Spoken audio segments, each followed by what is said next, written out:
The next day Mrs. Groves asks the governess if she has written the letter.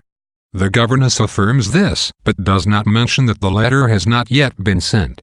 That morning her pupils perform brilliantly at their tasks. After dinner, Miles approaches the governess to ask if she would like him to play the piano for her. She is delighted, and he plays remarkably for some time, until the governess realizes the length of time that has passed and realizes that Flora is nowhere to be seen. She asks Miles where his sister is. He asks how he should know and laughs. To no avail, the governess searches for Flora in her bedroom upstairs and in other rooms downstairs. She then looks for Mrs. Groves, but Flora is not with her, nor is she with the maids. The governess has a feeling that Flora is at a distance and insinuates thus she must be with Miss Jessel. Horrified, Mrs. Groves asks where Miles is. The governess deduces he is with Quint in the schoolroom. She then declares that the trick's played and informs Mrs. Groves that Miles had distracted her. Mrs. Groves asks about the letter, and the governess draws it from her pocket and leaves it on the table for a servant named Luke to take. Although Mrs. Groves is loath to leave Miles, the governess persuades her to accompany her outside to search for Flora. The governess and Mrs. Groves head to the lake, the governess convinced that Flora has fled to where she had seen the image of Miss Jessel. Flora is neither there nor seen on the opposite bank.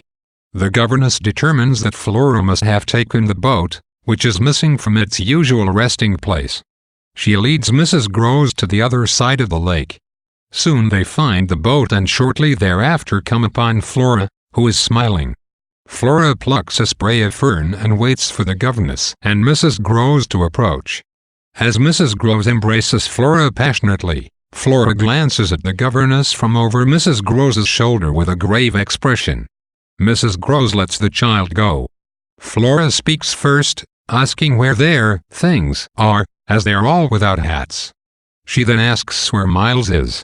The governess says she will tell her if Flora will tell the governess where Miss Jessel is. Flora glares at the governess, and Mrs. Groves cries out.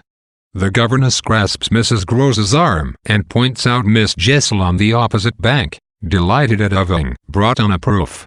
The governess is surprised by Flora's reaction, for she looks not in the direction of Miss Jessel but at the governess, glaring accusingly. Mrs. Groves protests, asking what the governess sees. Astonished, the governess points out Miss Jessel again, and Mrs. Groves, seeing nothing, pleads with the governess to return to the house. Flora, who has turned almost ugly, exclaims she has never seen anything and demands that Mrs. Groves take her away from the governess. Convinced that Miss Jessel is speaking through Flora, the governess declares Flora lost and tells Mrs. Groves to go. The governess gives into long moments of grief before returning home, noting that the boat is in its usual position. At the house, she finds Flora her usual self and is joined by Miles in silence.